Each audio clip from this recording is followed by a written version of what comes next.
নমস্কার শ্রোতা বন্ধুরা, স্বাগত জানাই আপনাদের থ্রিল কোয়েস্টের রহস্য ঘেরা এক অজানা যাত্রায়, যেখানে প্রতিটি গল্প এক একটি ধাঁধা, আর প্রতিটি ধাঁধার আড়ালে লুকিয়ে থাকে অচেনা কোনো সত্য। এখানে প্রশ্নই পথ দেখায়, আর উত্তর কখনোই সহজে ধরা দেয় না। তাহলে মনোযোগ দিয়ে শুনুন আর নিজেই খুঁজে নিন রহস্যের সূত্র। শুরু হচ্ছে আজকের গল্প। ব্যোমকেশের একটা গল্প লেখা শেষ করে এই সবে চশমাটা খুলে একটু বসেছি। বেশ কয়েকদিন ধরে প্রকাশক পরের গল্পটার পাণ্ডুলিপি চেয়ে চেয়ে মাথা খেয়ে নিচ্ছে একেবারে। কে জানে কি হয়েছে, একভাবে লিখতে লিখতে খুব অসুবিধা হয়, একঘেয়েমিতা চলে আসে, যাকে আপনারা বলে থাকেন রাইটার্স ব্লক। আমারও মনে হচ্ছে সেটাই হবে। আজ এই নিয়ে প্রায় 15 দিন ধরে আমি শেষ করলাম এই গল্প। এই লেখা ব্যাপারটা বড্ড চাপের, যতক্ষণ না অবধি না নামছে শান্তি নেই। যা কিছু কাজ করতে যান না কেন, এই চিন্তা আপনাকে ব্যাগড়া দেবেই।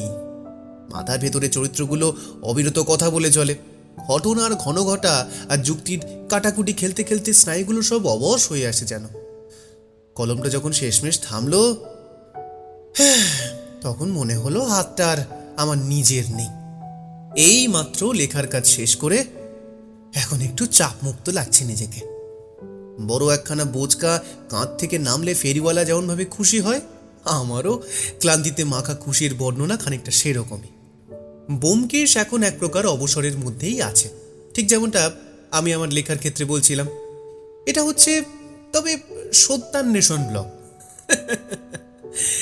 ঘরের কোণে রাখা সেই পুরনো ফাইলগুলো ধুলো জমছে। নতুন কোনো চাঞ্চল্যকর খবর নেই। খবরের কাগজের পাতায় স্রেফ মামুলি চুরি চামারি আর রাজনীতির চর্চা। ব্যোমকেশের মতো তুখোড় বুদ্ধির মানুষের কাছে এই স্থবিরতা যেন এক প্রকার শাস্তি। বেশ কটা দিন কেস তেমন আসছে না, কাজেই আমার পিছনে লাগছে আর সিগারেটে টান দিচ্ছে। এই গত পরশু বৌঠান ফিরল সেই পাটনা থেকে, গিয়েছিল পিস্তুত দাদার বাড়ি, দাদার ছেলের মুখে ভাত অনুষ্ঠানে। তাই এই কটা দিন পুঁটি নামের ওপরই ভরসা করে থাকতে হয়েছে আমাদের।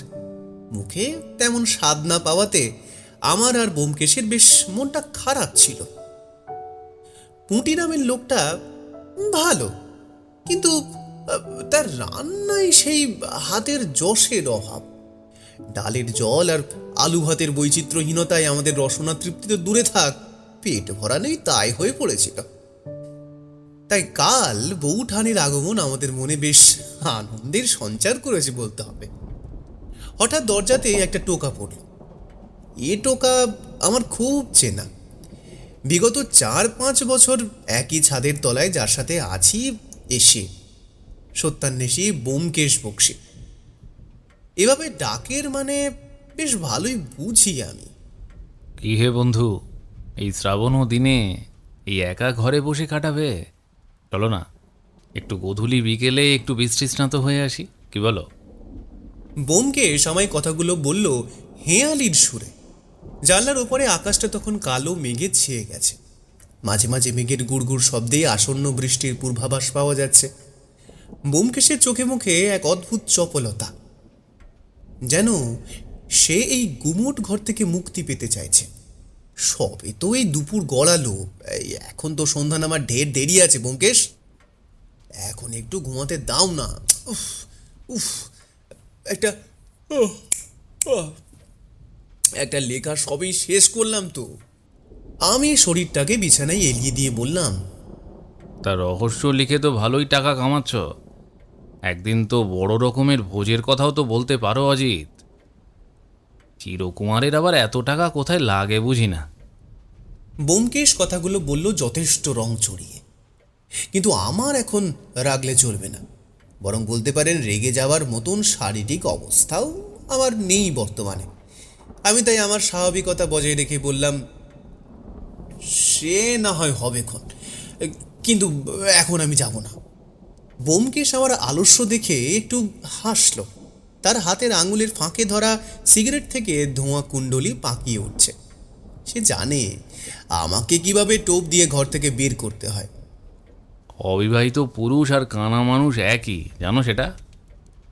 মানে? মানে সাহিত্যিক মানুষ হয়েও এত রসকসহীন কিভাবে তুমি অজিত? এই যে বিকেলের পরে সন্ধ্যার রূপের বর্ণনা, এই সময়টা যে কি সুমধুর, তাকে তুমি সাহিত্যিক হয়েও বোঝো না হে? কি লেখো সারাদিন, শুধু ওইসব গোয়েন্দা। প্রকৃতি যখন তার সাজ বদলায়, সেই আলো আঁধারির খেলা না দেখলে তোমার কলমে জোর আসবে কোত্থেকে? ঘরের কোণে পড়ে থাকলে শুধু মাকড়সার জালই দেখা যায় অজিত, জীবন দেখা যায় না। আরে আমার এখন এত সব কাব্যি করতে ইচ্ছে করে না একদমই। বাইরে শুনলাম বৌঠানির কণ্ঠস্বর। সে কথা বলতে বলতে বাইরে থেকে ঘরে প্রবেশ করে। নাও তো ঠাকুরপো, চাটা খেয়ে চটজলদি তৈরি হয়ে নাও। আজ মনে বড় শখ জেগেছে, গঙ্গার পাড়ে সন্ধ্যা দেখব। বৌঠানের হাতে চায়ের ট্রে, কাপের থেকে ওঠা ধোঁয়ার এলাচের মৃদু সুগন্ধ। তার পরনে একটা হালকা নীল পাড়ের শাড়ি, যেন শরতের আকাশের এক টুকরো মেঘ ঘরে ঢুকে পড়েছে। তার কথায় এমন এক আদেশ ছিল যা অমান্য করা আমার পক্ষে অসম্ভব। আমি চাটা হাতে নিয়ে বললাম, আর আমার ঘুম। ব্যোমকেশ বেশ সুর চড়িয়ে বলল, আরে শরীরের নাম মহাশয়, যাহা সহাবে তাই সয়। বৌঠান কথাগুলো বলতে বলতে যেমনভাবে ঘরে এসেছিল ঠিক সেভাবেই ঘর থেকে বেরিয়ে গেল। খানিকটা ওই হুকুমনামা ঘোষণা করে দেওয়ার মতন করে ক্ষণিকের অতিথি হিসেবে এসেছিল যেন সে। আমি ঠাট্টার সুরে বললাম ব্যোমকেশকে, বুঝেছি, সবটাই বৌঠানের ইচ্ছের জন্য। না হলে সত্যান্বেষীর আবার গঙ্গা দেখার শখ কেন হবে সেটাই ভাবছিলাম বই কি। এই অজিত, একদম বকবে না তুমি। দিবানিদ্রা কিন্তু স্বাস্থ্যের পক্ষে ক্ষতিকর। বলে সে একটা সিগারেট ধরিয়ে দিল, তারপর বলল,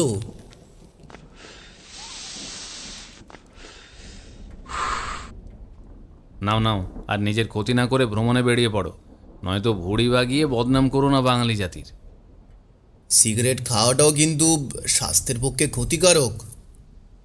ব্যোমকেশ আমার পাল্টা যুক্তিতে শুধু একটা মুচকি হাসি দিল। সে জানে তর্কে আমাকে হারানো কঠিন হলেও কাজের বেলায় আমি শেষমেশ তাদের কথাই শুনব। নিজের ঘুমের অকাল মৃত্যু ঘটানো সত্ত্বেও বিকেলের ভ্রমণটা বেশ ভালোই লাগছিল।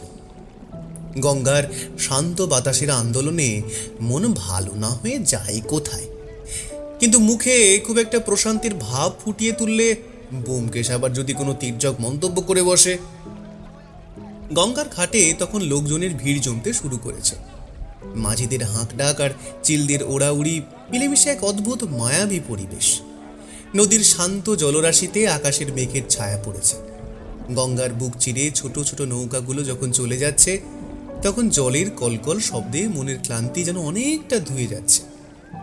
প্রকৃতির কাছে হয়তো ঠিক সইল না আমাদের ভালো লাগাটা।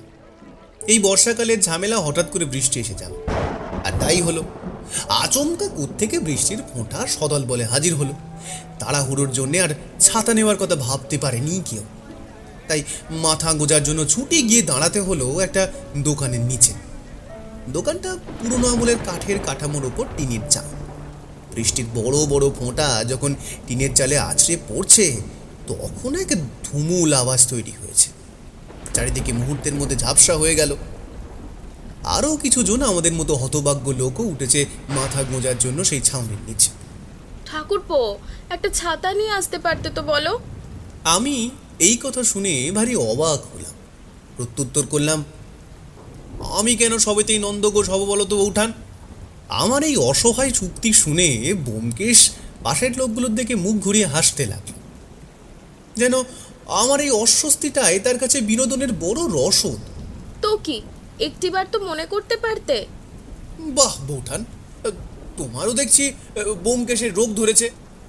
থাক, এই দুনিয়ায় এই বাবা একাই থাক বলে রবীন্দ্রনাথের কবিতার লাইনটা বলতে লাগলাম। গগনে গরজে মেঘ, ঘন বরষা, কুলে একা বসে আছি, নাহি ভরসা। রাশি রাশি ভাড়া ভাড়া, ধান কাটা হলো সারা। কিন্তু মাঝ পথে আমাদের থামতে হলো, কারণ একজন মধ্যবয়সী সাহেবী পোশাকের বাঙালি ভদ্রলোক এসে দাঁড়ালেন ব্যোমকেশের সামনে। বয়স ৩৫-৪০ আন্দাজ। পরনে সাহেবী পোশাক, কালো প্যান্টুলুন, সাদা জামার ওপরে কালো কোটের বুক পকেটে সাহেবি আদব কায়দা বজায় রেখে একটা লাল গোলাপ রাখা। ভদ্রলোকের চেহারায় একটা আভিজাত্যের ছাপ থাকলেও বৃষ্টির ঝাপটায় তার পোশাক কিছুটা ভিজে গেছে। তার চোখে একটা সোনালি ফ্রেমের চশমা, আর মাথার চুলগুলো খুব পরিপাটি করে আঁচড়ানো। তিনি যখন আমাদের কাছে এলেন, তার গায়ের থেকে একটা দামি বিলেতি পারফিউমের গন্ধ নাকে এলো। ভদ্রলোক এসেই ব্যোমকেশের সামনে হাত জোর করে বললেন, আরে কি সৌভাগ্য আমার, স্বয়ং সত্যান্বেষীর সাথে এইখানে দেখা হয়ে যাবে, এ তো ভাবতেই পারিনি আমি। বলে নিজের হাতটা বাড়িয়ে দিলেন করমর্দনের জন্য। ব্যোমকেশের তীক্ষ্ণ চোখ দুটো একবার ভদ্রলোককে আপাদমস্তক ভেবে নিল। সত্যান্বেষীর অভ্যাস মতো সে বোধহয় লোকটির জুতোর কাদা কিংবা কোটের বোতাম দেখে তার পরিচয় আঁচ করার চেষ্টা করছিল। লোকটির উচ্চারণ স্পষ্ট বাংলায় দেখে ভালো লাগলো।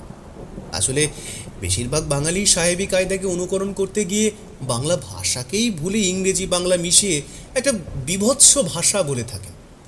এর মধ্যে সেটা নেই দেখে বেশ ভালো লাগলো। তার গলার স্বর গম্ভীর অথচ মার্জিত।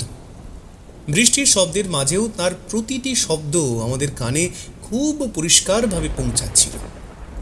আগে আমি আপনার কাছেই যেতাম, কিন্তু এখানেই যখন দেখা হয়ে গেল তো এখানেই বলে ফেলি কেমন।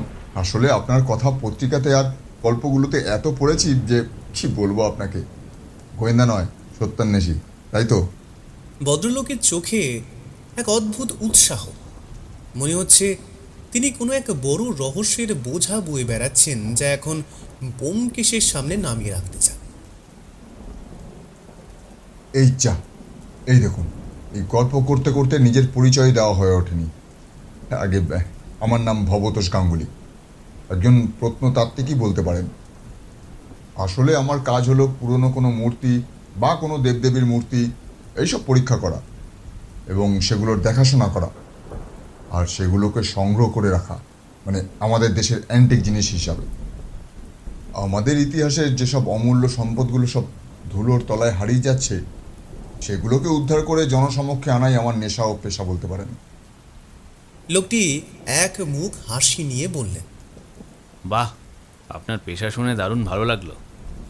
তারপর আমার দিকে তাকিয়ে ব্যোমকেশ বলল, ইনি অজিত, বাংলা সাহিত্যের একজন নামজাদা লেখক, সে তো আপনি জানেনই, আর ইনি আমার সহধর্মিণী। দেবতোষবাবু খুব খুশি হয়ে বললেন, নমস্কার বৌঠান, ভালো আছেন তো? আর আমি তো আপনার সব লেখাই পড়েছি, কিন্তু আপনাকে তো চিনতাম না। আজ কি সৌভাগ্য দেখুন আমার, আজ সবার সাথে একসঙ্গে দেখা হয়ে গেল। দেবতোষবাবুর বিনয় দেখে আমি অভিভূত হলাম। তিনি যেন কোনো এক পুরনো দিনের অভিজাত পরিবারের আদর্শ প্রতিচ্ছবি। তারপর একটা সিগারেট এগিয়ে দিলেন আমার আর ব্যোমকেশের দিকে। ব্যোমকেশ সিগারেটটা নিয়ে একটা লম্বা টান দিয়ে বলল, হ্যাঁ দেবতোষবাবু, ঠিক কী সমস্যার কথা বলছিলেন যেন? ব্যোমকেশের চোখে তখন সেই বিশেষ উজ্জ্বলতা ফিরে এসেছে। রহস্যের গন্ধে সত্যান্বেষী যেন আবার জীবিত হয়ে উঠল। বৃষ্টির জল তখন দোকানের ছাউনি বেয়ে একটানা ঝরে পড়ছে। হ্যাঁ, তাহলে বলি শুনুন। আসলে ঘটনাটা হলো আজ থেকে প্রায় মাস চারেক আগে। পেখমবাড়ি কালীবাড়ি থেকে মা কালীর একটা সোনার খাঁড়া চুরি হয়ে যায়। এই পেখমবাড়ি কালী ওই অঞ্চলের নামকরা দর্শনীয় স্থানগুলির মধ্যে একটি।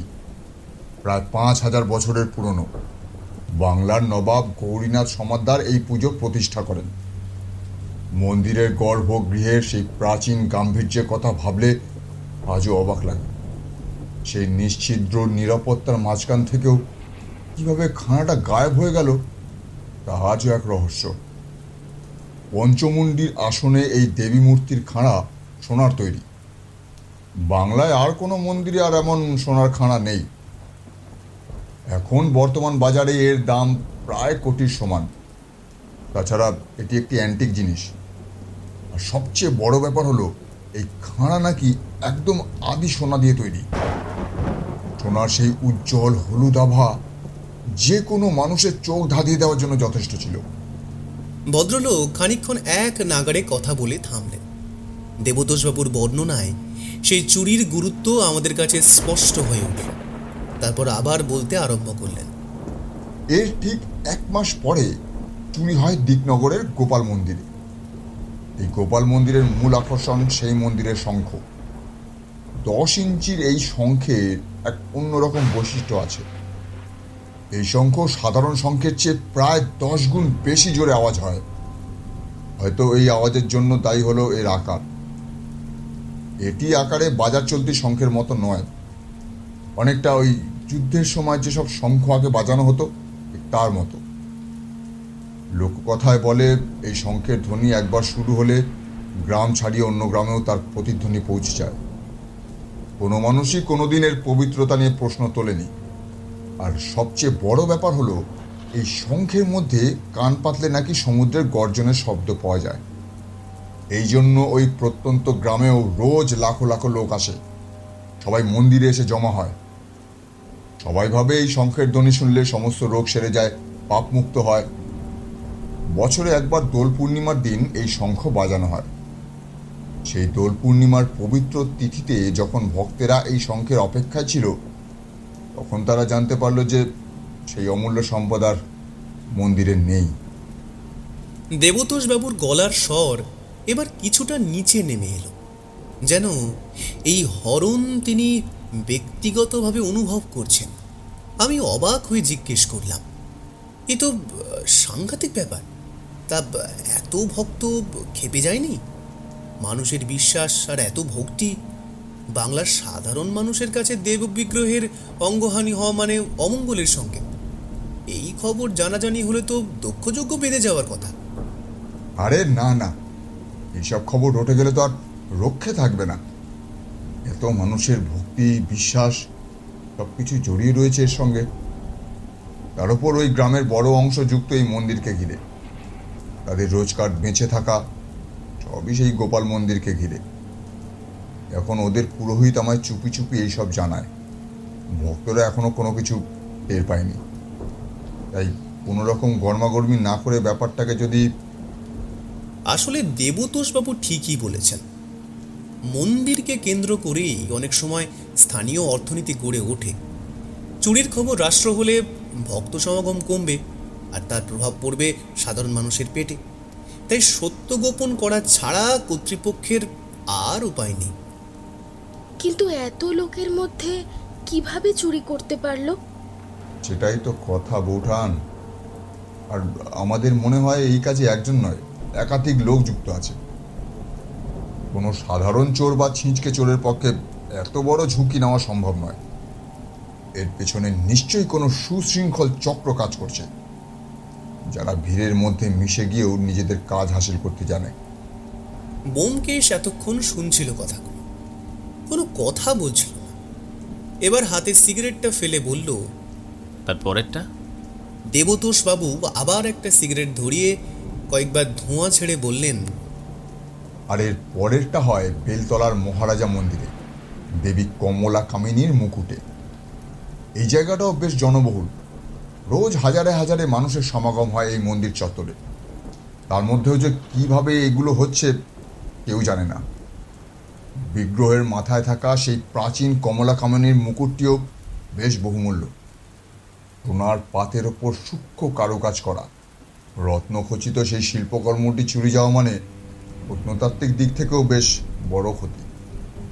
মুকুটটি ছিল কারুকার্যের এক অনন্য নিদর্শন। হাজারো ভক্তের চোখের সামনে থেকে সেটা উধাও হয়ে যাওয়াটা কোনোভাবেই মাথায় ঢুকছে না, জানেন। লোকাল থানা কি বলছে? ভদ্রলোক মৃদু অসন্তোষের সাথে বললেন, লোকাল থানা আর কি বলবে, নিজেদের গাফিলতির মাসুল গুনছে। এই ঘটনা পত্রিকাতে ছেপে বেরোলে পুলিশের ওপর বিশ্বাস যাবে। সাথে এই যে জনগণ আছে, তারা সব খেপে গিয়ে হুলুস্থুলু কাণ্ড ঘটাবে। আসলে এই রাজ্যে, শুধু এ রাজ্যেই নয়, সারা দেশে মানুষের ঈশ্বরের ওপর বিশ্বাস এতই বেশি যে তাদের উপর জোর করাও যাচ্ছে না, আর মন্দিরও বন্ধ করা যাচ্ছে না। পুলিশের অক্ষমতা এখানে প্রকট। তারা জানে যে এই ধরনের স্পর্শকাতর বিষয়ে কড়া পদক্ষেপ নিতে গেলে জনরোষের মুখে পড়তে হবে।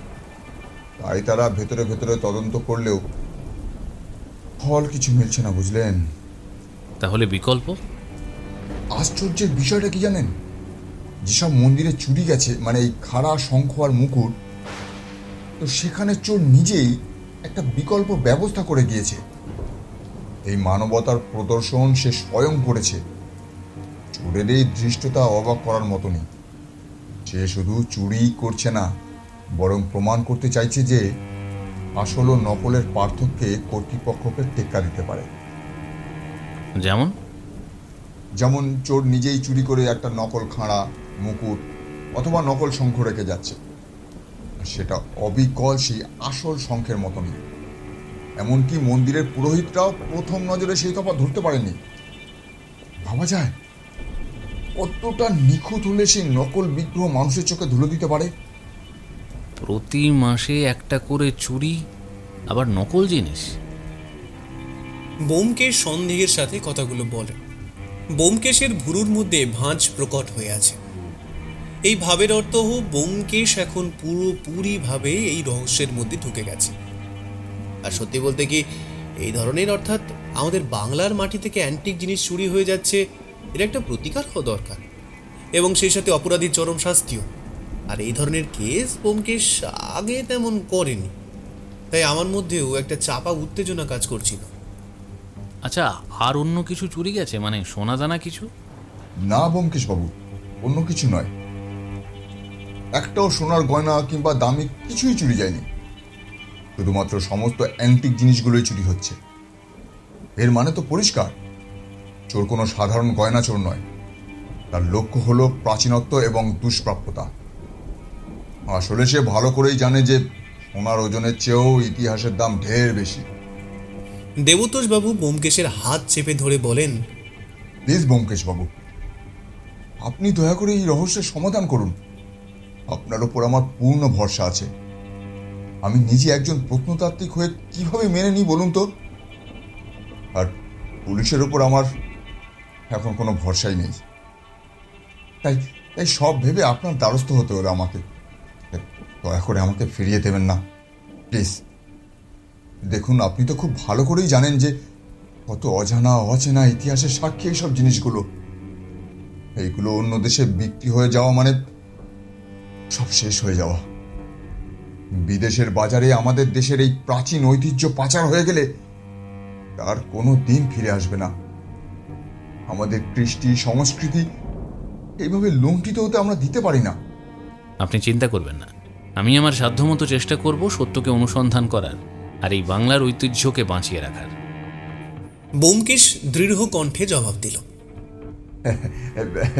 এই তো আমি জানতাম আপনি না করবেন না। অসংখ্য ধন্যবাদ ব্যোমকেশ বাবু।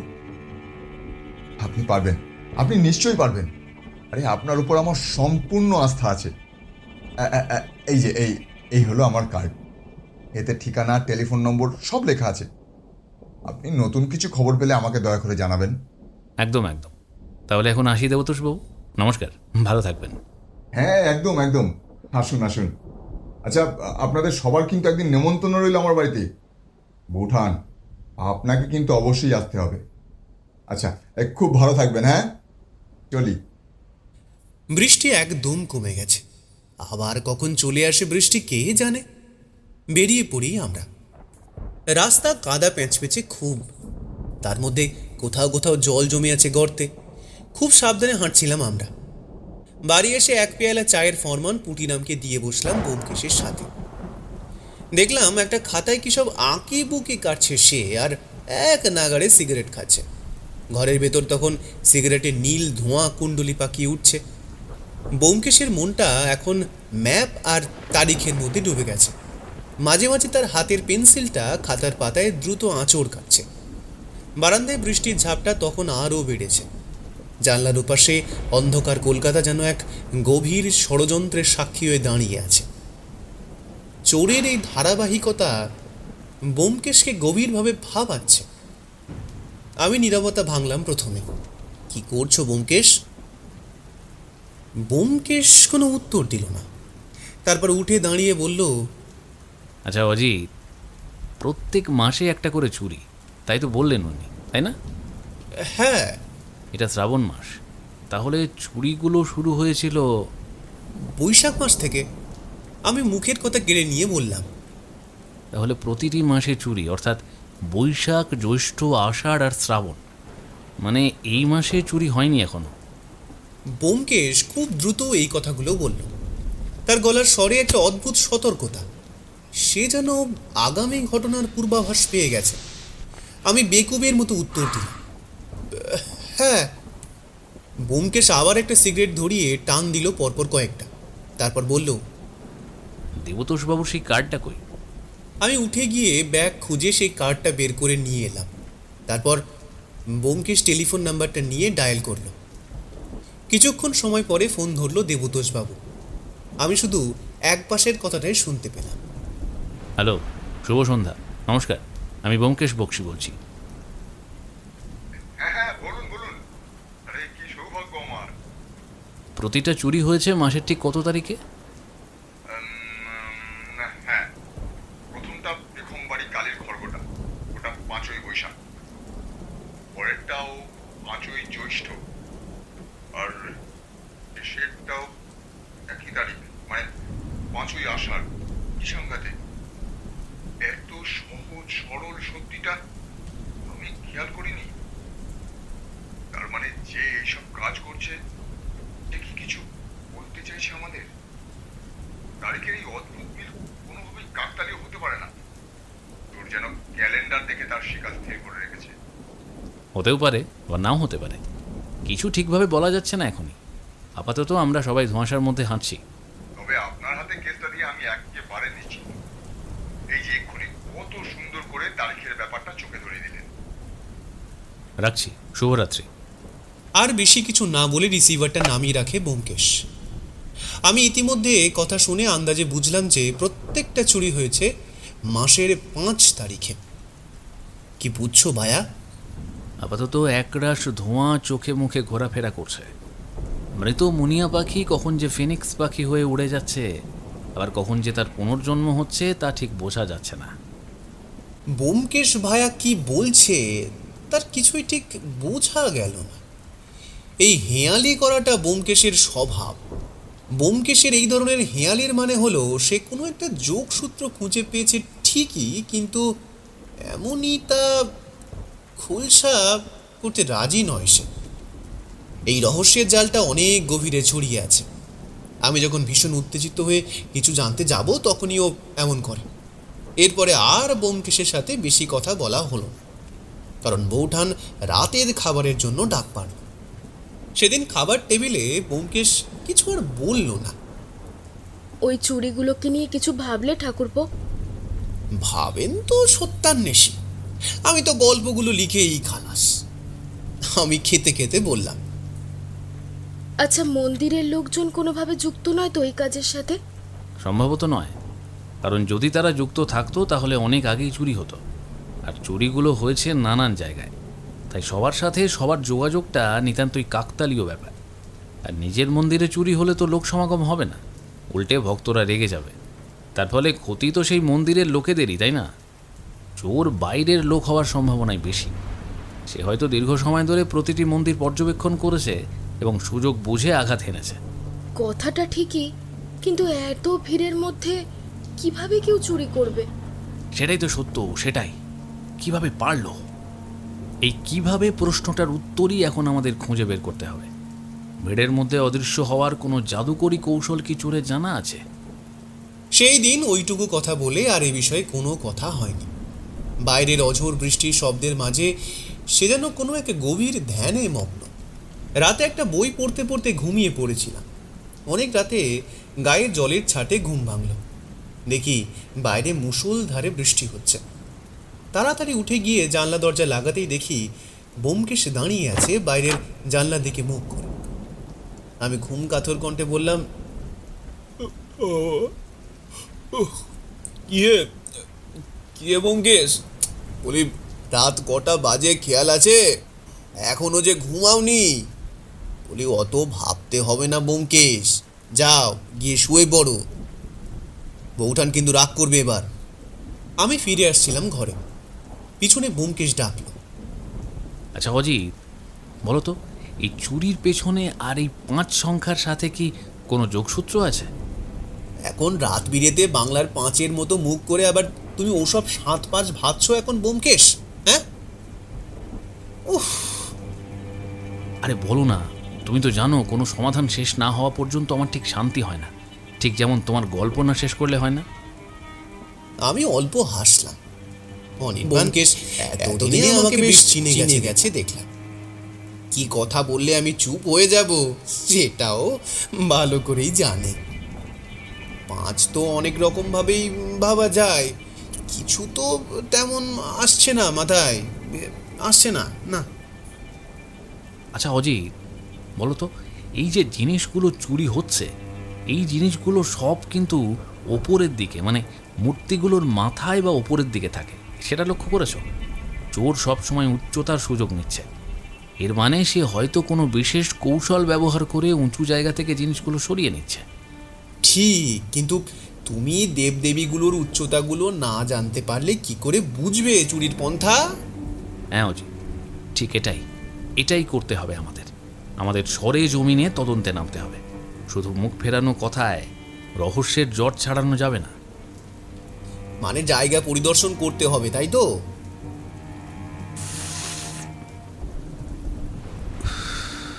কাল তাহলে দেবতোষবাবুকে টেলিফোন করে কথাটা জানাতে হবে। ব্যোমকেশ একটা সিগারেট ধরিয়ে বলল। বৃষ্টির শব্দে ব্যোমকেশের কথাগুলো যেন আরো রহস্যময় শোনালো। কালকের দিনটা আমাদের জন্য অনেক নতুন সত্য বয়ে আনতে পারে। বেশ, তবে অদ্য শেষ রজনীতে একটু নিদ্রা করিলে খুশি হব। শুভরাত্রি বন্ধু। আমার বড্ড বেশি ঘুম পাচ্ছিল, তাই আমি ঘুমিয়ে পড়েছিলাম।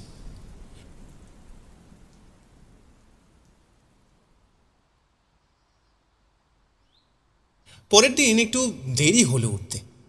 মুখ হাত ধুয়ে ব্যোমকেশের দেখা না পেয়ে বৌঠানকে জিজ্ঞেস করে জানতে পারা গেল যে ব্যোমকেশ খুব সকালে কোথায় যেন বের হয়েছে। জানলা দিয়ে একবার উঁকি দিলাম বাইরে। রোদ উঠেছে, কিন্তু রাস্তা ভিজে। মনে হয় একটু আগে এক পশলা বৃষ্টি হয়েছে। সকালের রোদে ভেজা রাস্তাটা চকচক করছে। আকাশের মেঘগুলো কেটে গেছে, কিন্তু শহরের আবহাওয়াতে এখনো বর্ষার সেই শীতল বাতাসের ছোঁয়া রয়ে গেছে। এমন সময় দেখি ব্যোমকেশ আসছে, হাতে একটা শুকনো লাল ছাতা। উপরে এসেই একটা সিগারেট ধরিয়ে বলল, তোমার বিয়ের ব্যবস্থাটা এবার করতে হবে দেখছি অজিত।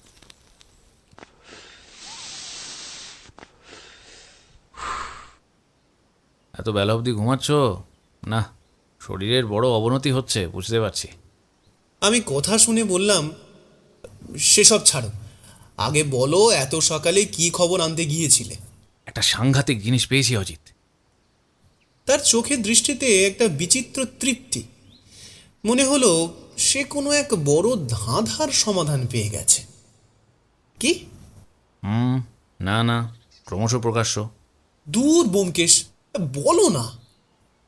ব্যোমকেশ আমাকে ফেলনা করে চলে গেল। বুঝলাম এই কেসের কিছুটা জট ব্যোমকেশ ছিঁড়ে ফেলেছে। সে নিজের স্বভাবসিদ্ধ গভীর মেজাজে ড্রয়িং রুমের দিকে এগিয়ে গেল। আমি দাঁড়িয়ে রইলাম তার পেটের কথার উন্মোচনের অপেক্ষায়। দুপুরে ব্যোমকেশকে কিছু কাগজপত্র নিয়ে নাড়াচাড়া করতে দেখে বললাম, এসব কি? এইসব হলো ম্যাপ। কাগজগুলো পুরনো আর হলদেটে, তাতে অদ্ভুত সব জ্যামিতিক রেখা টানা রয়েছে। হাতে তুলে নিয়ে বললাম, কি কিসের ম্যাপ? দেখোই না। আমি দেখলাম কিছু জায়গায় লাল রং করা। নামগুলো পড়ে বুঝলাম এইগুলো সেই সব জায়গা যেইখানে চুরিগুলো হয়েছে। তার মানে সাত সকালে বেরিয়ে ব্যোমকেশ এই ম্যাপ খুঁজতে গিয়েছিল। ম্যাপের ভাঁজগুলো দেখে বোঝা যাচ্ছিল ওটা অনেক পুরনো। ব্যোমকেশ অত্যন্ত সূক্ষ্মভাবে ম্যাপের প্রতিটি জায়গায় ভৌগোলিক অবস্থান মিলিয়ে দেখছে। শহরের কোলাহল থেকে দূরে এই নির্জন মন্দিরগুলোই কেন চোরের লক্ষ্য হলো সেটা বোধহয় ওর মাথায় ঘুরপাক খাচ্ছে। এইগুলো সেই সব জায়গা যেখানে চুরিগুলো হয়েছে। হ্যাঁ, বলে একটা রহস্যের হাসি হেসে চলে গেল টেলিফোনের কাছে, কাকে যেন একটা ফোন করতে। রিসিভারটা কানে নিয়ে কিছুক্ষণ পরে বলল, নমস্কার দেবতোষবাবু, বলছি, চুরি হওয়া জায়গাগুলোকে একবার সম্মুখ পরিদর্শন যে বড্ড দরকার হয়ে পড়েছে। আরে নিশ্চয়ই নিশ্চয়ই, আমার আগেই ভাবা উচিত ছিল। আচ্ছা, আজ দুপুর 3টে নাগাদ তৈরি থাকবেন। আমি ট্যাক্সি নিয়ে পৌঁছে যাব হ্যারিসন রোডের বাড়িতে। অসংখ্য ধন্যবাদ দেবতোষবাবু, রাখছি। রিসিভারটা নামিয়ে ব্যোমকেশ একটা সিগারেট ধরিয়ে বলল, বুঝলে অজিত, এই চুরির ঘটনাগুলো বড্ড সহজ কোনো উপায় হচ্ছে, না হলে চোখে পড়তো না কারোরই। সবার সামনেই সাধারণের মধ্যেই আছে সেই চোর। খুব সাধারণ কি এমন হতে পারে? কিছুতেই ভেবে উঠতে পারছি না। যখন কোনো জট খুব সোজা সাপটা মনে হয় তখনই বুঝতে হবে অপরাধী অত্যন্ত ধুরন্ধর। সে এমন কিছু ব্যবহার করছে যা আমাদের চোখের সামনেই আছে, অথচ আমরা তা গ্রাহ্য করছি না। আপাতত বৌঠানের রাধা পদ্মার ইলিশ আর গরম গরম খিচুড়ির অসাধারণ স্বাদটা নিয়ে আসি, আর পণ্য হয় বা সাধারণ চুরির কথা ভাবা যাবে। কি বলো ব্যোমকেশ? হ্যাঁ? না অজিত, তোমার স্বভাবটা দেখছি বড্ড খারাপ হয়ে যাচ্ছে। এবার খুব শীঘ্রই তোমার বিবাহের বন্দোবস্ত করতেই হবে আমায়। তা ঘটকালি কি তুমি করবে নাকি তোমার মক্কেল? হ্যাঁ? দুপুর 3টে বাজতে প্রায় মিনিট 15 আগেই গাড়ি নিয়ে এসে পড়লেন দেবতোষবাবু। তবে গাড়ি বোঝাই মিষ্টি, সন্দেশ, সিঙ্গাড়া, লেডিকেনি, মিষ্টি দই সব নিয়ে এসে বৌঠানের হাতে দিলেন। না, সত্যি সত্যি অমায়িক ব্যবহার ভদ্রলোকের। এত বড় নামকরা প্রফেসর গবেষককে আমি এর আগে এত সহজ মিশতে দেখিনি। দেবতোষবাবু হাসি মুখে বৌঠানের সাথে কুশল বিনিময় করছিলেন। তার এই সৌজন্যবোধ সত্যিই বিরল। হ্যারিসন রোডের এই ছোট ড্রয়িং রুমটা যেন হঠাৎ করে এক উৎসবের মেজাজে ভরে উঠল। এ তো মনে হচ্ছে অজিতের বিয়ের তত্ত্ব নিয়ে এসেছেন। এই আর এমন কি, গুটি কয়েক মিষ্টি তো শুধু। তৈরি ছিলাম, তাই তিনি বাড়িতে বসে সামান্য গল্পগুজব করতে করতেই প্রায় আধ ঘন্টা পরে আমরা ট্যাক্সিতে চেপে বেরোলাম জায়গা পরিদর্শনে।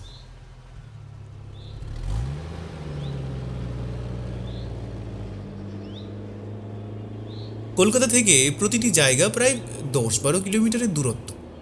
শহরের ভিড় ঠেলে ট্যাক্সি যখন মফস্বলের দিকে এগোচ্ছিল তখন দুপাশের দৃশ্যপট দ্রুত বদলে যাচ্ছিল। কংক্রিটের জঙ্গল পেরিয়ে আমরা গাছপালা আর পুরনো একতলা দোতলা বাড়ির এলাকায় ঢুকে পড়লাম। প্রথমে আমরা গেলাম পেখম্বরী কালী মন্দির। দেবতোষবাবু ভিতরে গিয়ে প্রধান পুরোহিতের কাছে নিয়ে গেলেন। একজন 70 বছর বয়সী বৃদ্ধ লোক, পরনে রক্তাম্বর বসন পরিহিত, লম্বা সিঁদুরের তিলক আর চেহারা দেখে এককালে বলশালী চেহারার আভাস পাওয়া যায়। মন্দিরের চাতালে এক ধরনের গুমোট নিস্তব্ধতা, ধূপ আর ধুনোর গন্ধের সাথে মিশে আছে এক প্রাচীন বিষণ্ণতা। বৃদ্ধ পুরোহিতের চোখের কোণে জল চিকচিক করছিল। দেবতোষবাবু তার পা ছুঁয়ে প্রণাম করে বললেন, ঠাকুরমশাই প্রণাম নেবেন। বৃদ্ধ লোকটিও দেবতোষবাবুর মাথায় আশীর্বাদ হাত রেখে বললেন, কিছু কি ব্যবস্থা হলো বাবা? ব্যবস্থা করতেই তো এসেছি ঠাকুরমশাই। ইনি ব্যোমকেশ বক্সী। আপনি এনাকে ভরসা করতে পারেন চোখ বুঝে। একবার যখন দায়িত্ব নিয়ে নিয়েছেন তখন আর ভয় নেই, সমাধান ঠিক হবেই। বৃদ্ধ লোকটি ব্যোমকেশের দিকে তাকিয়ে বললেন, কে কে আপনি? পুলিশের লোক? আগে না, আমি একজন সত্যান্বেষী। শুধুমাত্র সত্যকে অনুসন্ধান করাই আমার কাজ। ব্যোমকেশের এই সোজা সাপটা পরিচয়টা বৃদ্ধকে যেন কিছুটা আশ্বস্ত করল। তিনি ব্যোমকেশের মুখের দিকে স্থির দৃষ্টিতে তাকিয়ে রইলেন। তার মুখমণ্ডলে আশানুরূপতার ছাপ স্পষ্ট ফুটে উঠেছে। এই মায়ের খড়গ বহু পুরনো, বহু প্রাচীন। সেই বড় ঠাকুরদার আমল থেকে এই খড়গ আমার পূর্বপুরুষরা বয়ে নিয়ে চলেছে। আমি আর পারলাম না। এই খড়গ মহামারীর সাক্ষী। শুধু এই খড়গের জন্য কত ভক্তের দেখা মেলে। বৃদ্ধ লোকটি কাঁদতে কাঁদতে বললেন, কয়েক প্রজন্মের বিশ্বাস আর দায়িত্ব রক্ষা করতে না পারার গ্লানি তাকে কুড়ে কুড়ে খাচ্ছিল। দেবতোষবাবু বললেন, আরে ভেঙে পড়বেন না ঠাকুরমশাই, উনি ঠিকই এর সমাধান করবেন। আপনি গর্ভগৃহটা একবার খুলুন। কথা শুনে জানা গেল এই মন্দির সকাল 8টা থেকে বেলা 12টা অবধি খোলা, আবার বিকেল 4টে থেকে রাত 8টা অবধি খোলা থাকে। আমরা মূল মন্দিরের গর্ভগৃহতে ঢুকলাম। বিশাল মন্দির, কালো অষ্টধাতুর মূর্তি, মা কালীর লাল টকটকে জিভটা নেমে এসেছে বুক অবধি, চোখগুলো ভয়ানক, টিমটিমে প্রদীপ জ্বলছে। অন্ধকার গর্ভগৃহে টিমটিমে প্রদীপের আলোয় মূর্তির ছায়াটা দেওয়ালে পড়ে এক অলৌকিক পরিবেশ তৈরি করেছে। স্যাঁতসেঁতে মেঝের উপর দিয়ে হাঁটার সময় মন্দিরটি যে কতটা জাগ্রত সেটা বোঝার জন্য তার প্রমাণস্বরূপ একটা ঠান্ডা স্রোত আমার মেরুদণ্ড দিয়ে বয়ে গেল। বেদি থেকে দেবীর উচ্চতা প্রায় 12 ফুটের উপরে। 4 হাতের সবগুলোর মধ্যে দেখে বোঝা কঠিন কোনটা সোনা নয়। তবুও ভালো করে দেখলে বোঝা যায় যে এই খড়গটা চকচকে রঙের। ব্যোমকেশ একটা টর্চ নিয়ে দেবী মূর্তির চারপাশ দিয়ে ঘুরে ঘুরে কি যেন দেখতে থাকলো। ব্যোমকেশ নিচু হয়ে মাটির ওপর কিছু একটা খুঁজল, তারপর সেই লম্বা মূর্তির উচ্চতাটা চোখ দিয়ে মেপে নিল। তার শান্ত মুখচ্ছবি দেখে কিছুই বোঝার উপায় নেই। এই 1000-এরও বেশি পুরনো মন্দিরে বৈদ্যুতিক আলো নেই, দেবীর দাঁড়ানোর ভঙ্গিমাটাও অন্য রকমের। ব্যোমকেশ প্রায় মিনিট 15 দেখার পরে বলল, চলো এবার যাওয়া যাক। ঠাকুরমশাইকে বিদায় দিয়ে আমি এসে উপস্থিত হলাম বাইরে। গর্ভগৃহের বাইরে বেরিয়ে ব্যোমকেশ গভীর একটা দীর্ঘশ্বাস ফেলল, যেন ভেতরের রহস্যময় বাতাস থেকে নিজেকে মুক্ত করল। তারপর পরবর্তী গন্তব্যে দিকনগরে পৌঁছানোর জন্য রওনা দিল। গাড়ি স্টার্ট দিয়ে দেবতোষ বাবু ব্যোমকেশকে বললেন, কিছু বুঝতে পারলেন ব্যোমকেশ বাবু? একটা সিগারেট ধরিয়ে ব্যোমকেশ বলল,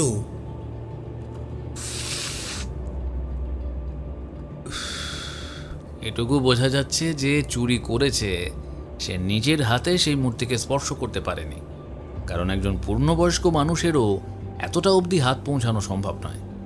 এত উঁচুতে কোনো মানুষের হাত পৌঁছানো প্রায় অসম্ভব, যদি না সে কোনো কিছুর সাহায্য না নেয়। তার মানে আপনি বলতে চাইছেন কিছুর উপর ভর করে উপরে উঠেছে? দেবতোষ বাবু বললেন অবাক গলায়, ভিতরে তো তেমন কিছু দেখলাম না যেটার উপরে ভর করে দিয়ে ওঠা যায়। আবার কিন্তু মই জাতীয় কিছু নিয়ে ভিতরে আসলে তো সেটা দেখা যাবে, সবার সন্দেহও হবে। মই নিয়ে মন্দিরে ঢোকা মানেই তো সকলের নজর কেড়ে নেওয়া। চোর নিশ্চয়ই এমন বোকামিটা করবে না। তাহলে ব্যোমকেশ বাবু?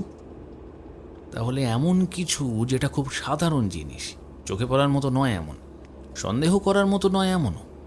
সাধারণের আড়ালেই অসাধারণ অপরাধ লুকিয়ে থাকে দেবতোষবাবু। আমাদের শুধু সেই সাধারণ জিনিসটাকেই খুঁজে বের করতে হবে। কি সাংঘাতিক! দেবতোষ বাবু প্রায় অবাক হয়ে বললেন। গাড়িতে বসে বসে এইসব কথা হচ্ছিল। প্রায় পেখমবাড়ি থেকে মিনিট 40 দূরের জায়গা দিকনগর, শান্ত গ্রাম। সন্ধ্যার চায়ের আড্ডায় সবাই মশগুল। গ্রামের মেঠো পথ ধরে গাড়ি যখন এগোচ্ছিল তখন দুপাশে ধান খেয়ে তার পুকুরের পাড় দিয়ে জোনাকি জ্বলতে দেখছিলাম। শহরের ব্যস্ততা থেকে বহু দূরে এই শান্ত পরিবেশ যেন এক অদ্ভুত রহস্যকে লালন করছে। একটু ভিতরে ঢুকতে দেখা গেল একটা 100 বছরের ভাঙা মন্দির। পাশে কয়েকটি দোকানে টুকটাক পুজোর জিনিস, মিষ্টির দোকান রয়েছে, একটা ছোট পুকুর বাঁধানো। মন্দিরের সামনে গুটি কয়েক লোক ঘোরাফেরা করছে, মাথা উড়ানো বষ্টমের করছে। সবই মন্দিরের পূজারী। মন্দিরের প্রাচীন ইটের গায়ের শ্যাওলা আর আগাছা বলে দিচ্ছে এর বয়স কত। এই ধ্বংসাবশেষের মাঝেই যেন লুকিয়ে আছে 100 বছরের পুরনো ইতিহাস। দেবতোষবাবু গাড়ি রেখে ভিতরে এসে ওই বষ্টমদের কাছে গিয়ে কিছু একটা বলল। আমি এই ফাঁকে ব্যোমকেশকে বললাম, কি ব্যোমকেশ, কোনো নতুন কিছু জানতে পেলে? জানা কি এত সহজে যায় অজিত? সময় লাগবে, সময়। একটু পরেই দেবতোষবাবু হাত নাড়িয়ে ডাকলেন আমাদের। ব্যোমকেশ বাবু, অজিত বাবু, এদিকে আসুন। ব্যোমকেশ হাতের শেষ হয়ে যাওয়া সিগারেটটাকে ফেলে দিয়ে সামনে এগিয়ে যায়। একজন সাদা পরিষ্কার বস্ত্র পরে থাকা পুরোহিত হাত জোড় করে প্রণাম করলেন। তার কথা সামান্য তুতলা। ভদ্রলোকের চেহারায় এক ধরনের সারল্য ছিল, কিন্তু চুরির ঘটনায় তিনি স্পষ্টতই আতঙ্কিত। আমি শুনেছি অনেক আপনাদের কথা। দেবতোষ বাবু বলেছে আমার গোপাল বাবার এই শঙ্খের মধ্যে লুকিয়াছে তার প্রাণ। ওই শঙ্খের আওয়াজে সব সব অশুভ শক্তি দূরে চলে যায়, সব রোগ ব্যাধি দূর হয়। এই কেঁদো গায়ে এত উন্নতি শুধু এই মহাবিশ্বরূপী শঙ্খের জন্য। তার বিশ্বাসের গভীরতা দেখে অবাক হতে হয়। একটি শঙ্খ যেন গোটা গ্রামের রক্ষাকর্তা হয়ে দাঁড়িয়ে আছে। ব্যোমকেশ মাঝপথে থামিয়ে দিয়ে তাকে জিজ্ঞেস করলো, আচ্ছা, আপনি ঠিক কখন বুঝতে পারলেন যে শঙ্খটা চুরি হয়ে গিয়েছে? এই মন্দির যখন বিকেলে খোলা হয়, তখন ভক্তেরা আসে দল বেঁধে।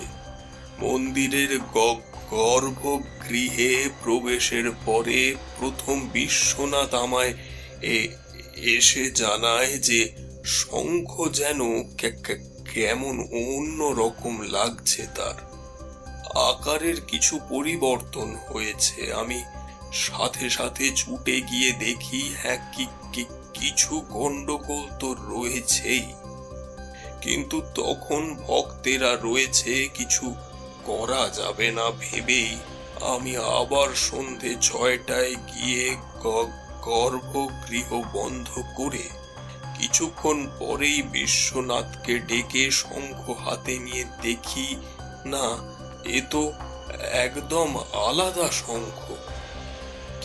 কিন্তু দেখলে বোঝা যায় না একদম আগের শঙ্খের মতোই। কাজেই ভক্তদের বুঝতে কোনো সমস্যা হয়নি। ভাগ্যিস চোর এই বুদ্ধিটা করেছিল, তাই রক্ষে।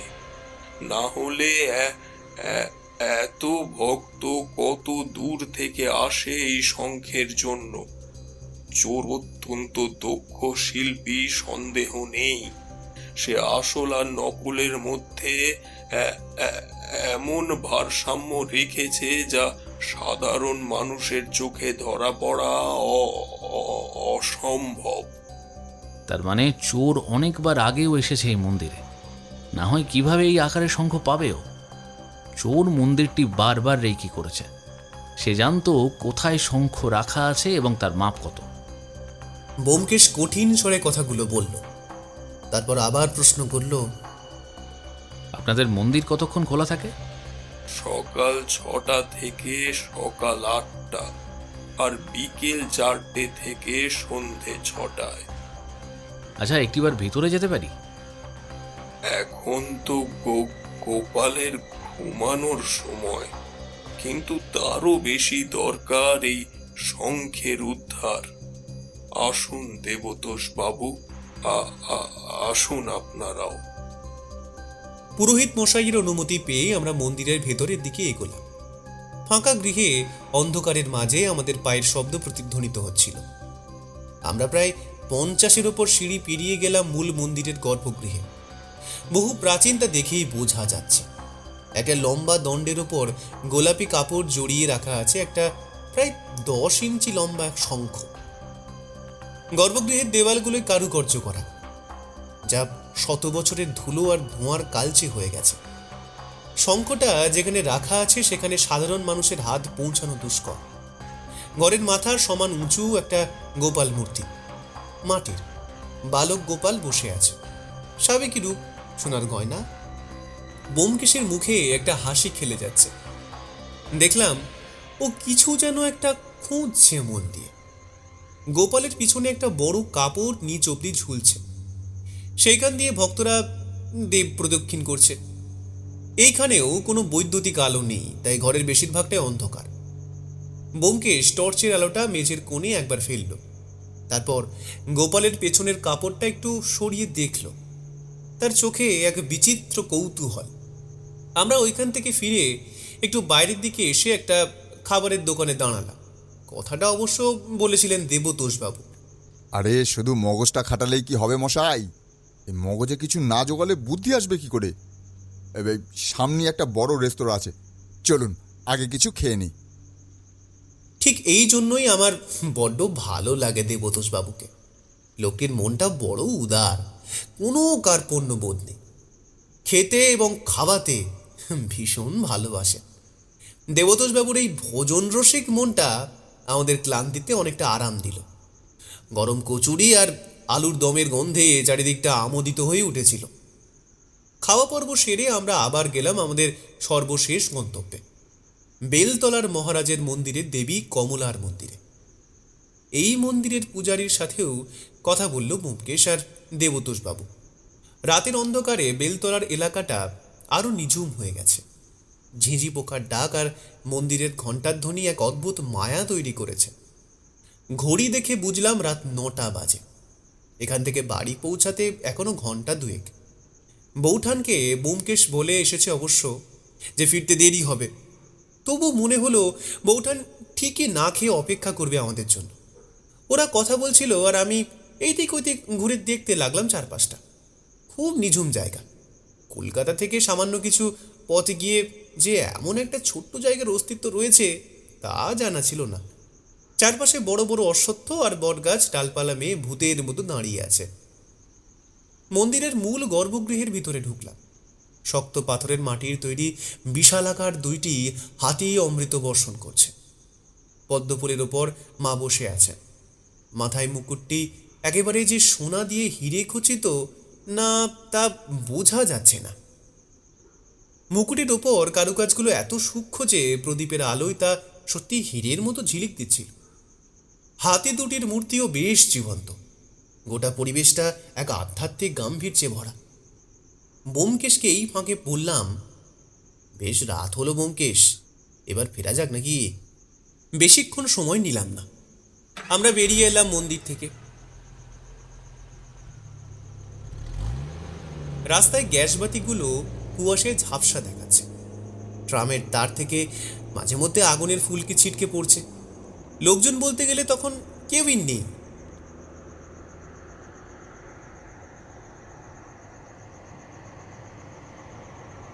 তারপর আর বেশি সময় না নিয়ে সোজা হ্যারিসন রোডের বাড়িতে গিয়ে নামলাম। 12টার বেশি বাজে তখন। রাস্তায় কয়েকটি সাহেবী পুলিশ ছাড়া সাধারণ মানুষ আর একটাও নেই। যেমন ভেবেছিলাম তেমনই কাজ হলো। বৌঠান না খেয়ে অপেক্ষা করছিল আমাদের জন্য।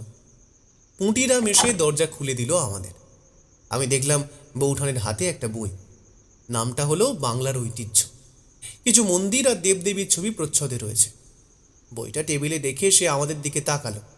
তার চোখে জিজ্ঞাসু দৃষ্টি। বৌঠান একটা মুচকি হেসে বলল, তাহলে কটা মন্দির ভ্রমণ করলে তোমরা? কেন? 3টে। তারপর বইটা তুলে নিয়ে বৌঠান মৃদু হেসে বলল, আমি কিন্তু এখন অবধি 10টা। বইয়ের পাতায় মন্দিরগুলোর অবস্থান সে নিজের মনে মিলিয়ে নিচ্ছিল। ব্যোমকেশের দিকে তাকিয়ে তার হাসিটা আরও গভীর হলো। ব্যোমকেশ এতক্ষণ একটা সিগারেট আয়েশ করে টানছিল। শেষ করে নিয়ে ছুটে এসে বৌঠানের হাত থেকে ছিনিয়ে নিল বইটা। সে দ্রুত হাতে পাতাগুলো উল্টে যাচ্ছিল, যেন কোনো হারানো সূত্রের সন্ধান করছে। বইয়ের পাতায় থাকা মন্দিরগুলোর অবস্থান সে নিজের মনের মানচিত্রের সাথে মিলিয়ে নিচ্ছিল। সেদিন রাতে আর বেশি কোনো কথা হলো না। তাড়াতাড়ি করে খেয়ে নিয়ে ঘুমোতে গেলাম আমি।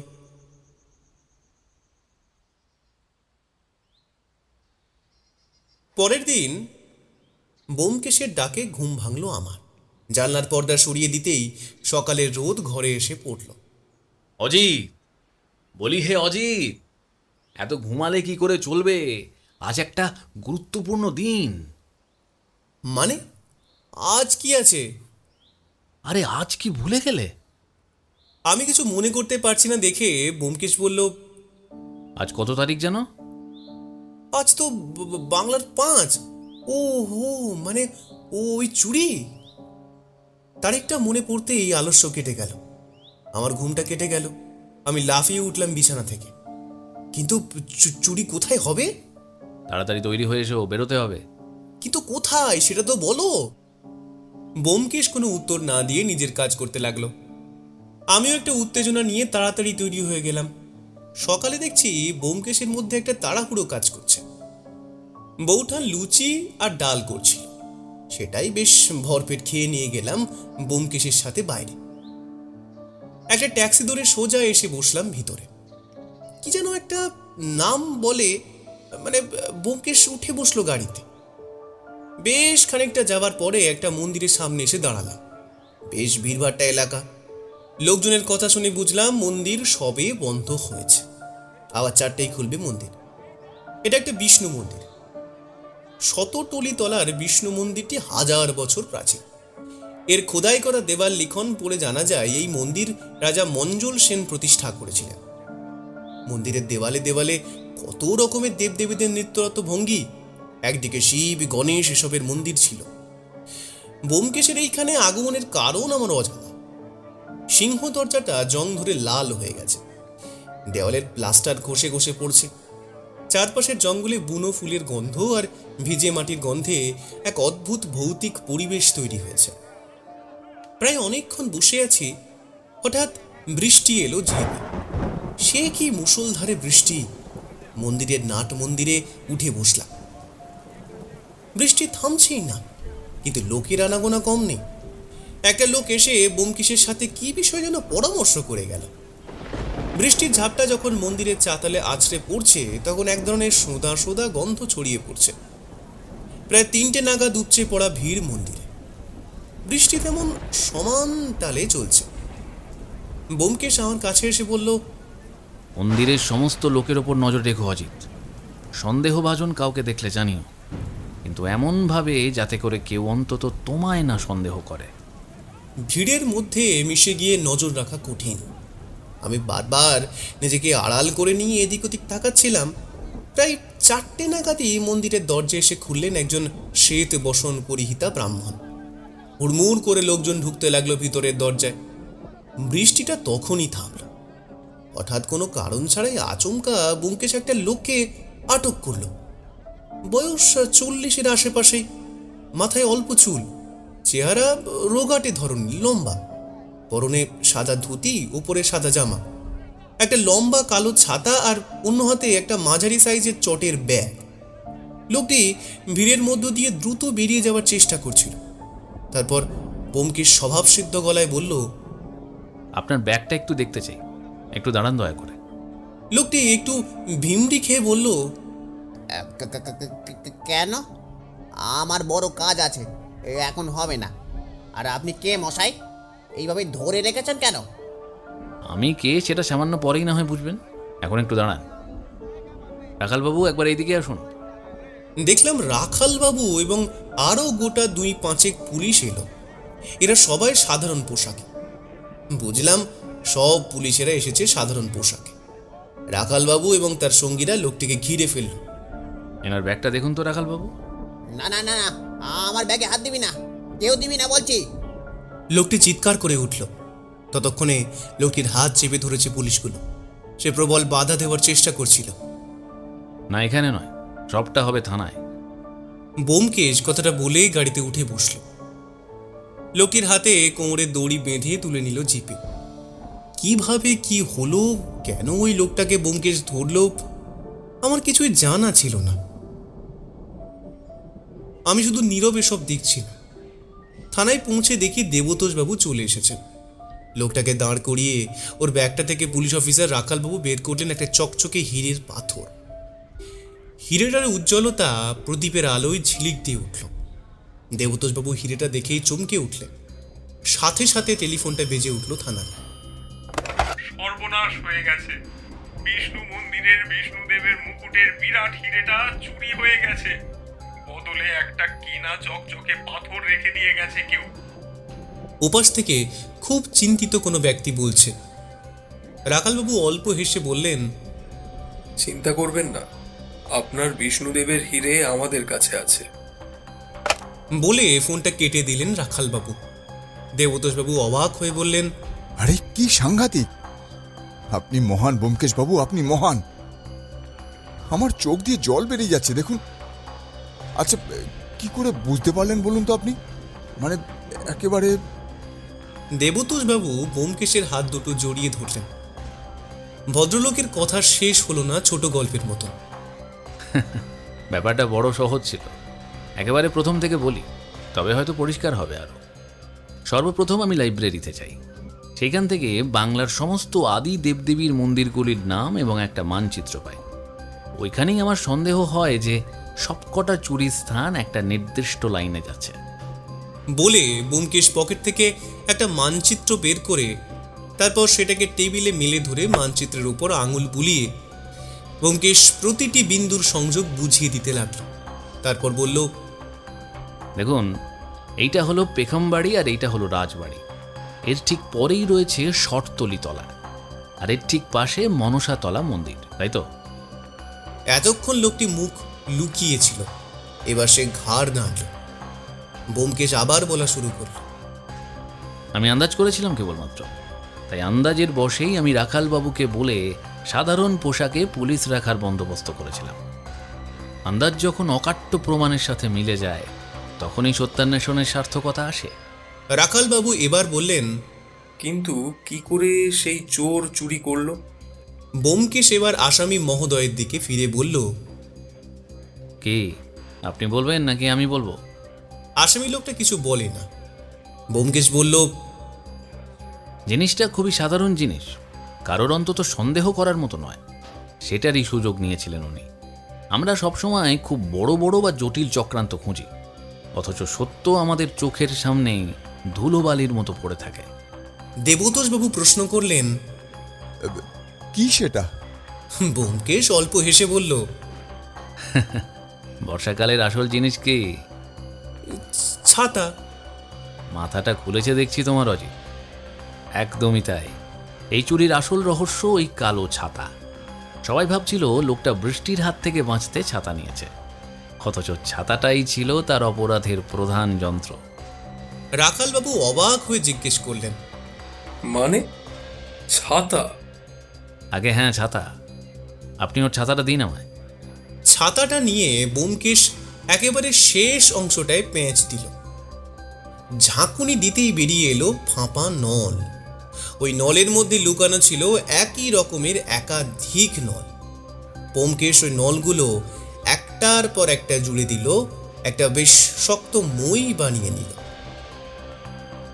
উপস্থিত সবাই এসব দেখে হতবাক হয়ে গেলেন। নলগুলো যখন একের পর এক যুক্ত হচ্ছিল তখন একটা লম্বা লোহা বা কাঠের মইয়ের মতো কাঠামো দাঁড়িয়ে গেল।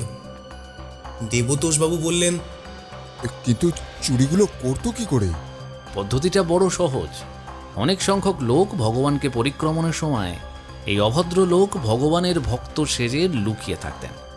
সবকটি দেবতার পেছনে লম্বা কাপড় ছিল, তার নিচে এইরকম একজন মানুষের জায়গা সহজেই হয়ে যাবে।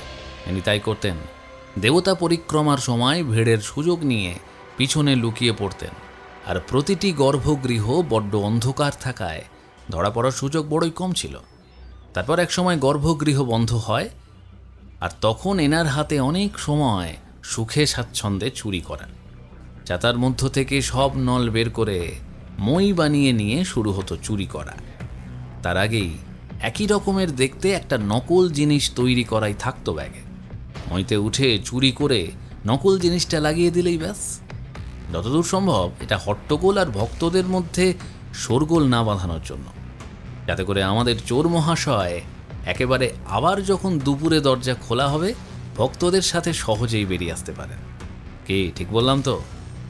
চোর অত্যন্ত দক্ষ শিল্পী, সেটাই কোনো সন্দেহ নেই। সে আসল আর নকলের মধ্যে এমন ভারসাম্য রেখেছে যা সাধারণ মানুষের চোখে ধরা পড়া অসম্ভব। রাগে ফুঁসতে থাকে সেই চোর। রেগে বলে ওঠে, হ্যাঁ হ্যাঁ, আমি করেছি চুরি, আমি। আমার টাকার দরকার ছিল, তাই রাতুল বাবুর আদেশে আমি চুরিগুলো করি। এর বিনিময়ে আমায় উনি নগদ 1 লক্ষ টাকা দেবেন বলেছিলেন। রাখালবাবু, এনাকে নিয়ে যান ভেতরে। আর আশা করি এর মধ্যে বাকি 3টে জিনিস পাচার হয়ে যায়নি। টাকার লোভ মানুষকে কত নিচে নামিয়ে দেয় তার এই চিৎকারই তার প্রমাণ। 1 লক্ষ টাকার জন্য সে আমাদের 1000 বছরের ঐতিহ্য বিক্রি করতে দ্বিধা করেনি। সেসব করব বুঝলাম, কিন্তু কি করে অতজনের মধ্যে আপনি বুঝতে পারলেন ব্যোমকেশ বাবু যে ইনি চোর? ব্যোমকেশ হালকা হেসে বলল, বড্ড সহজ ব্যাপার এটা। যেহেতু বৃষ্টিটা হয়েছিল বিকেলে, তাই বিকেলে দেবতা দর্শনে আসা মানুষের হাতের ছাতাগুলো স্বাভাবিকভাবে ভিজে থাকার কথা, কিন্তু এই এনার হাতের ছাতা একদম শুকনো। আমার সন্দেহ ছিলই আগে থেকে এই বিষয়ে।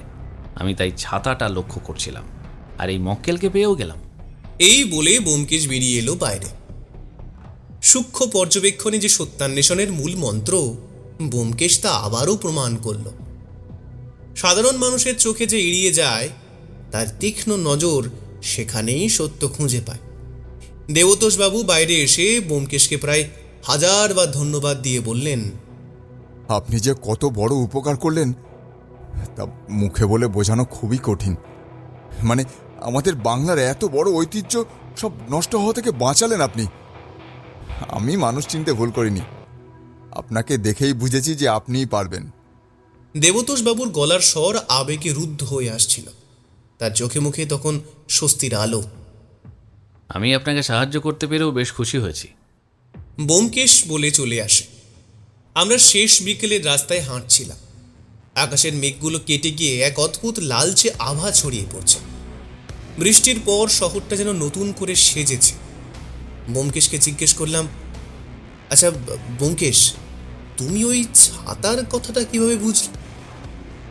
বলছি, একদিন যখন পথে একা আসছি, নিতাইদার ছাতা সারানোর দোকানে ছাতার প্যাচের ভিতরে শিক লাগানো দেখে মাথায় এসেছিল। আমি আবারও অবাক না হয়ে পারলাম। ব্যোমকেশের বুদ্ধির আবারও তারিফ করতে হয়। তার চারপাশ থেকে শিক্ষা নেওয়ার এই গুণটি তাকে অন্যদের চেয়ে আলাদা করে রাখে। বাড়ির পথে বৃষ্টি নামলো আবার। ছাতা খুললাম না আর, ভিজতে লাগলাম দুইজনে। খুব শান্তি লাগছিল। বৃষ্টির প্রতিটি ফোঁটা যেন আমাদের মনের গ্লানি ধুয়ে দিচ্ছে। আমরা দুজনে চুপচাপ ভিজতে ভিজতে হ্যারিসন রোডের দিকে এগিয়ে চললাম।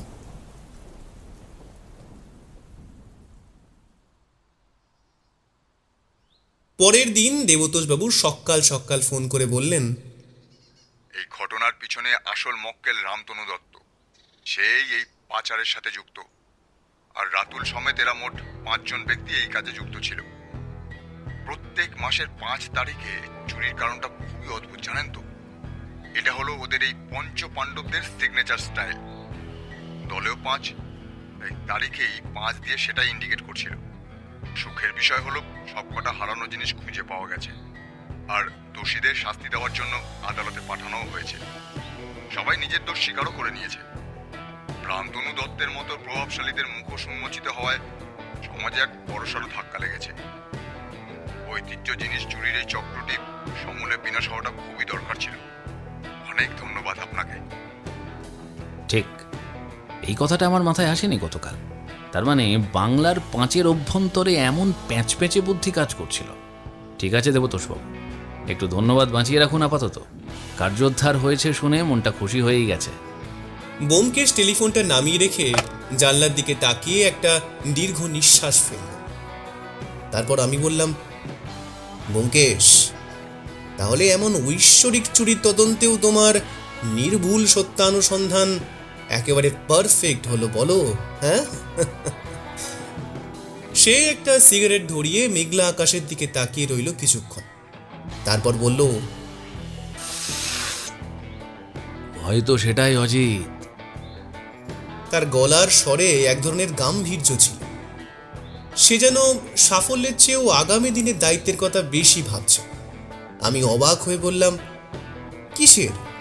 একবার নির্ভুল হওয়ার তকমা এঁটে যাওয়ার। এই তকমা বজায় রাখাটাই যে সবচেয়ে বড় লড়াই, তা তার শান্ত চোখ দুটো বলে দিচ্ছিল। সত্যান্বেষীর পথ কখনোই কুসুমাস্তীর্ণ নয়। আপনি শুনছিলেন থ্রিল কোয়েস্ট। আজকের গল্পটি আপনার কেমন লাগলো তা অবশ্যই কমেন্ট করবেন। এরকম আরও রহস্যে ভরা গল্প শুনতে চ্যানেলটি সাবস্ক্রাইব করে আমাদের সঙ্গে থাকুন। আবার দেখা হবে নতুন কোনো অজানা সত্যের খোঁজে। ততক্ষণ পর্যন্ত শুভরাত্রি।